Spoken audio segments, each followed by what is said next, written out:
Comment construire le plus grand stade de football au monde capable d'accueillir la Coupe du Monde 2030? Un stade ayant plus de places que le mythique camping du FC Barcelone avec ses 93 500 places ou que le Stade de France, le plus grand stade français avec ses 80 000 places. C'est le défi que s'est lancé le Maroc avec la construction du grand stade de Casablanca. D'une capacité impressionnante de 115 000 places, il sera officiellement nommé Stade Hassan II et sera situé à El Mansouria, à seulement 34 km de Casablanca. Mais ce stade ne se limite pas à un exploit architectural. Il représente également un moteur de développement économique, un symbole culturel et une avancée écologique majeure pour tout le royaume. Aujourd'hui, partons ensemble à la découverte de ce stade unique au monde en explorant son historique. Avant de commencer, n'oubliez pas de vous abonner et d'activer la cloche des notifications pour nous soutenir. C'est parti! L'idée de construire un stade monumental pour Casablanca ne date pas d'aujourd'hui. Et pour cause, lors de la candidature du Maroc pour accueillir la Coupe du Monde 2010, le projet d'un grand stade avait été proposé pour renforcer les infrastructures sportives nationales. Cependant, lors du vote décisif du 15 mai 2004, à Zurich, l'Afrique du Sud l'emporte avec 14 voix contre 10 pour le Maroc. Mais en 2010-2011, le gouvernement relance un concours international pour le projet. Le cabinet Archidesign de Casablanca, en association avec SCAU de Paris, remporta la conception d'un stade audacieux inspiré de la Rose des Sables prévue à Sidi Moumen. Mais des études géologiques révélèrent des fragilités dans la zone, ce qui mena à l'abandon de ce site. D'autres tentatives de relocalisation suivent, type Melil en 2010, puis Laraouyenne en 2011. Ces initiatives échouent en raison de contraintes foncières et techniques. En 2018, dans le cadre de la candidature marocaine pour la Coupe du Monde 2026, l'idée du grand stade renaît avec un nouvel emplacement, El Mansouria. Une déclaration d'utilité publique permet l'acquisition, parfois accompagnée d'expropriation, de 50 hectares dans la zone de Beni Amar. Mais, une fois encore, la candidature du Maroc pour la Coupe du Monde 2026 échoue face au trio nord-américain Canada, États-Unis, Mexique. C'est finalement en octobre 2023, après l'annonce officielle du Maroc comme co-organisateur de la Coupe du Monde 2030, aux côtés de l'Espagne et du Portugal, que le projet a retrouvé une dynamique sans précédent. Combiné à l'organisation de la CAN 2025, cette échéance majeure a donné un nouvel élan au développement du grand stade. Le stade Hassan II sera la pièce maîtresse des infrastructures sportives marocaines. Il sera destiné à accueillir la finale de la Coupe du Monde 2030 et à devenir le domicile des deux plus grands clubs du pays, le Raja Club Athlétique et le Wydad Athletic Club. Avec un budget consolidé de 5 milliards de dirhams, financé par le gouvernement marocain et la caisse de dépôt et de gestion, la construction est planifiée entre 2025 et 2028.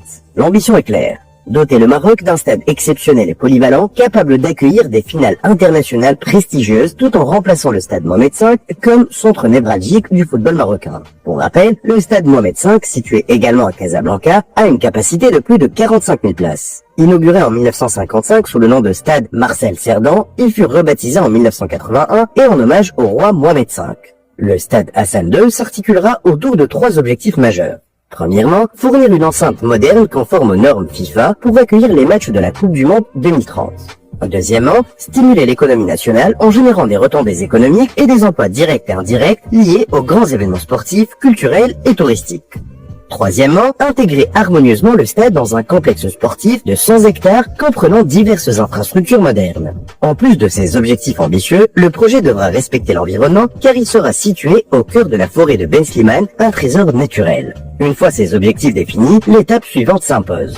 La construction des cahiers des charges. La réalisation du stade Hassan II repose sur des normes strictes et des exigences précises. L'architecture puise son inspiration dans les racines culturelles du Maroc.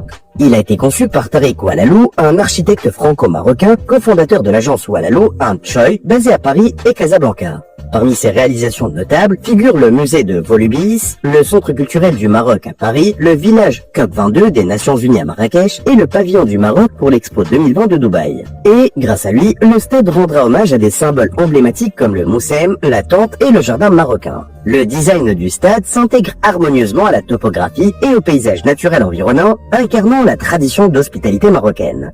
La structure se distingue par un toit translucide en aluminium, créant un lien visuel fluide avec le paysage boisé environnant. La géométrie du toit et du bol repose sur un système de 32 escaliers monumentaux qui mènent à des plateformes surélevées à 28 mètres du sol, agrémentées de jardins luxuriants.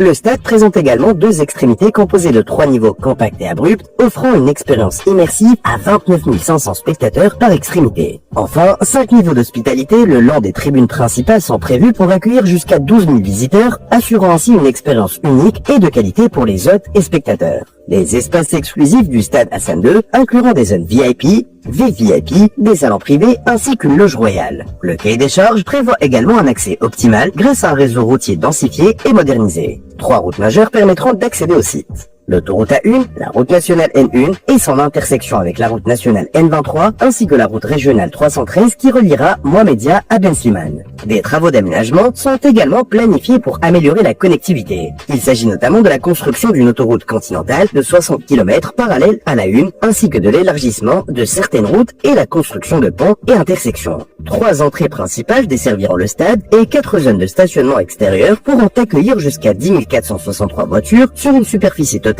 de 261 321 mètres carrés. Le stade sera également bien desservi par un réseau de transport public structuré pour assurer une mobilité fluide. Pour cela, une gare ferroviaire proposera des trains express régionaux et à grande vitesse, permettant un trajet rapide de 15 minutes depuis Casablanca, 20 minutes depuis Rabat et depuis l'aéroport Mohamed V.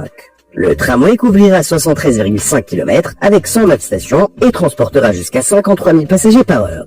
2 lignes de Busway, BW1 et BW2, assurant une capacité de 7 000 passagers par heure sur 24,5 km. Le réseau Casabus comprendra 49 lignes et 700 bus capables de transporter 71 000 passagers par heure. Enfin, une flotte de 14 700 taxis, dont 395 reliant l'aéroport, complétera ce dispositif. Et n'oublions pas que le grand stade Hassan II, de 115 000 places, sera la pièce centrale d'un complexe sportif de 100 hectares destiné à devenir le deuxième plus grand au monde. Ce complexe comprendra donc un stade d'athlétisme de 25 000 places, 4 terrains d'entraînement, une salle multisport, une salle gymnastique, une piscine olympique, un centre de conférences et d'exposition, un hôtel, un centre commercial et un parc paysager. Un centre de formation et de recherche dans diverses disciplines sportives sera également intégré. Cet engagement traduit la volonté de préparer les athlètes marocains de demain.